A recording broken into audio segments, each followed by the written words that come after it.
Good Thursday morning. Welcome to Arnie's Fantasy World of Sports.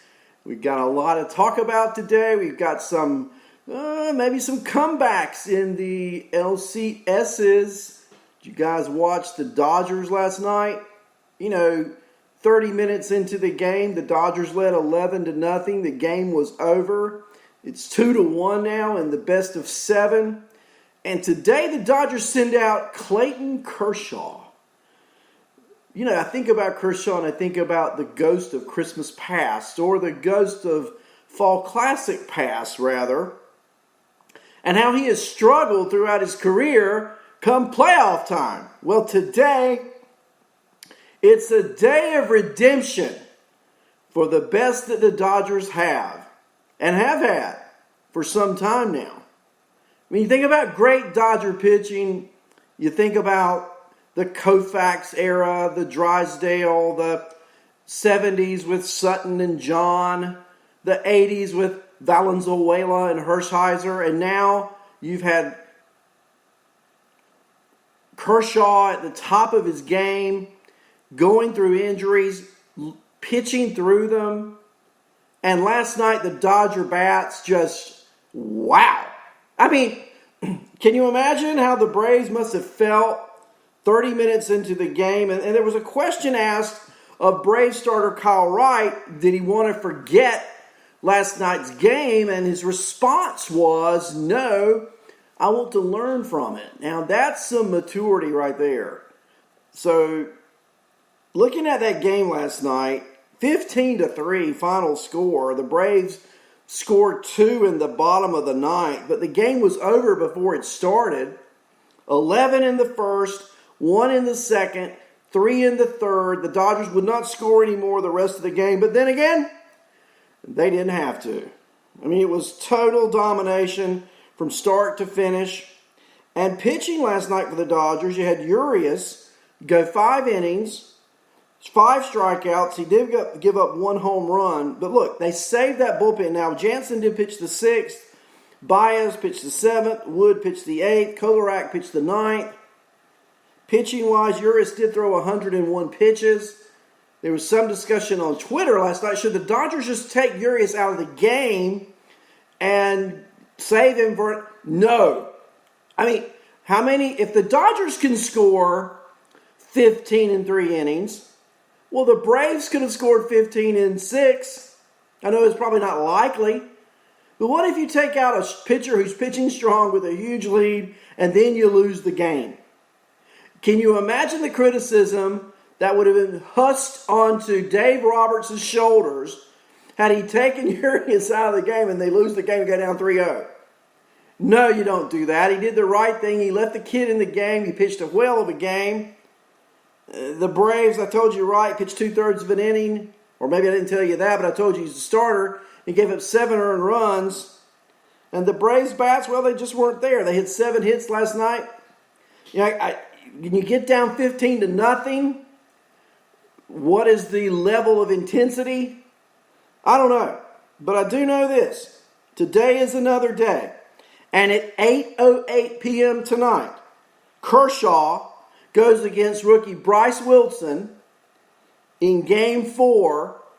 And for as good as the Braves have looked in Games 1 and 2, should the Dodgers win tonight, who do you give the advantage to?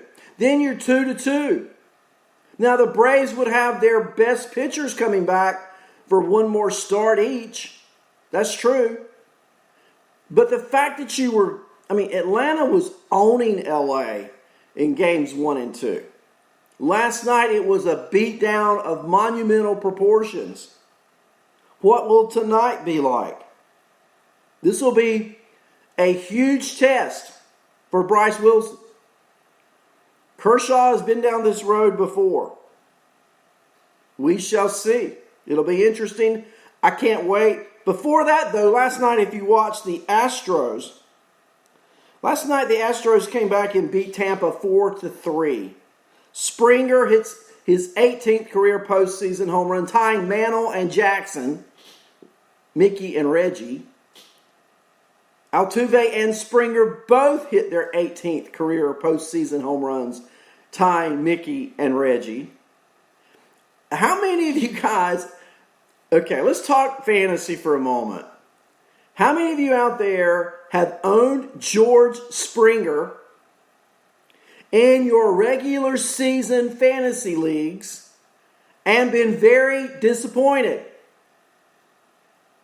He's not that good in regular season fantasy. He is average at best. I'm telling it. I've had him. I know what I'm talking about. And I think what we do is we see George Springer, if you will, go off in the playoffs. And when he goes off in the playoffs, then we think, oh, he'll have a great regular season next year. Don't drink the soda. I'm telling you. Let him have his playoff heroics. Don't drink the soda.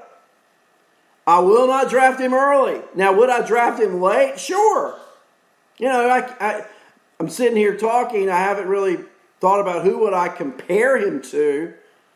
But, you know, he's not in the Yelich-Bellinger category for fantasy. I'd rather have Ozuna over Springer in regular season fantasy any day. Judge over Springer any day. I could probably go down the list of players. And when you get to fantasy, he's more like Mark Canha for Oakland. That's a comparable in daily, weekly, yearly fantasy, a Mark Canha type. I just say these things. I want to see what you think. I'm looking for comments. If you're with me on YouTube, if you're with me on Facebook, if you're with me on Streamer, let me know you're here. It's good to be with you this morning. And you look at that Astro game last night. Springer 3 for 4. Altuve 2 for 4. And remember, Altuve had a horrendous regular season. He's hitting .412 in the playoffs. Correa still slumping. I'm not surprised. Is there a more overhyped, overrated player in baseball than Carlos Correa? At shortstop, there are so many players in the major leagues I would take at shortstop position before I choose Carlos Correa as my shortstop. Gurriel went 0 for 3. Look, the bottom of the Astro order is killing them. And did you watch that at bat last night between Kyle Tucker and Tyler Glasnow? Glasnow's first pitch, 100-mile-per-hour fastball. Strike. Glasnow's second pitch, a 101-mile-per-hour fastball. Strike. His third pitch, a 78-mile-per-hour sharp-breaking curveball. Strike. Tucker overmatched. And there's the key. These young players, or any player, can put up great numbers. And that's why Springer is such a curiosity to me. They can put up great numbers in the regular season because you're seeing third, fourth, and fifth starters 60% of the time. In the playoffs, you're not seeing a fifth starter at all. You rarely see a fourth starter. You usually see 1, 2s, and 3s. And so players should be much better in the regular season than they are in the playoffs. Not George Springer. Not George Springer. Yeah, I'm down on Springer this morning. I watch him play in the playoffs and I think, where was that during the regular season when you hit 200 for me on my fantasy team? Oh. For the Rays last night, how about Arizarena still going off? He gets another hit last night, ties the record for most hits by a rookie in the playoff. And look, we're not even in the World Series yet. Of course, I know this year you have a wild card round. You have 2 extra games. I get that. But we're not done with this series. He's got a World Series if they advance, and it looks like they probably will, where he'll play at least 4 more games, if not more. So even if you take the 2 out in the wild card round, if you took 2 games, just randomly, 2 games less, he'd make up for those in the World Series anyway. So what I'm getting at is he's still way ahead of schedule. And he's going to set the record for most hits by a rookie in a postseason. And I was looking at something this morning on Twitter about the players who have played for St. Louis and who are now stars, if you will, on other teams. And it's absolutely incredible, the list that I saw. And frankly, my question is, Cardinals, who's running your team? I have a good friend, Kurt Hinton. Kurt Hinton is a fantasy guru.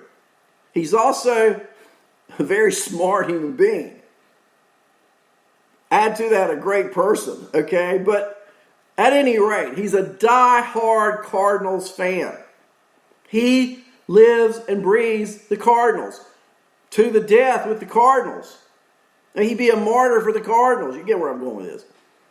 And it sickens him to see all these great players who for some reason, Tommy Pham, who for some reason St. Louis discards and ships them off to other places, Arizona, and they become superstars.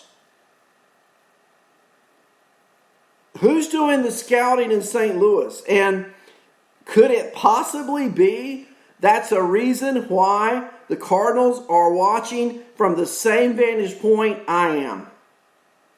Now, am I volunteering to become the general manager for the Cardinals? Certainly. And I think if they interviewed me, they'd hire me today because I have some great ideas.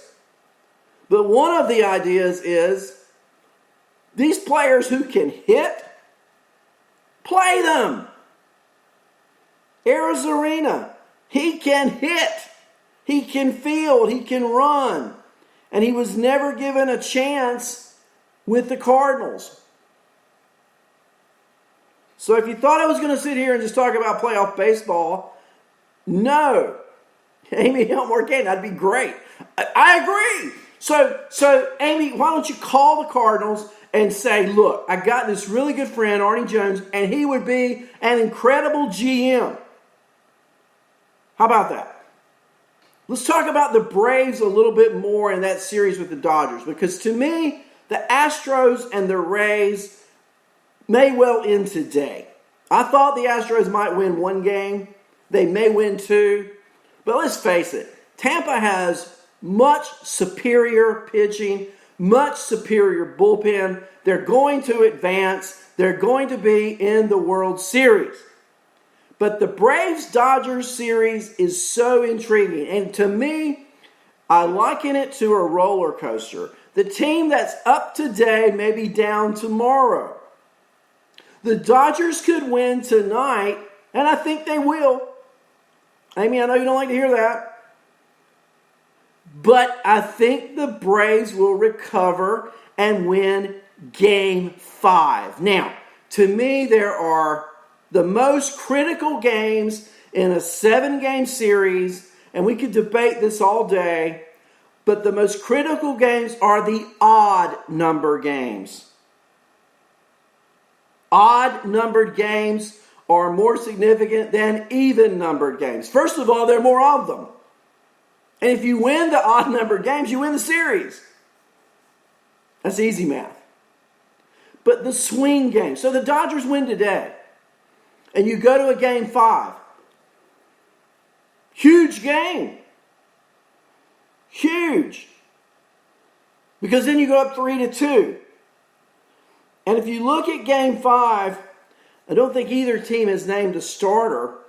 But if you go back to the Game 1 pitchers, and that's the more than likely scenario that you would have pitchers going on short rest, and it would be Walker Buehler for LA and Max Fried for Atlanta.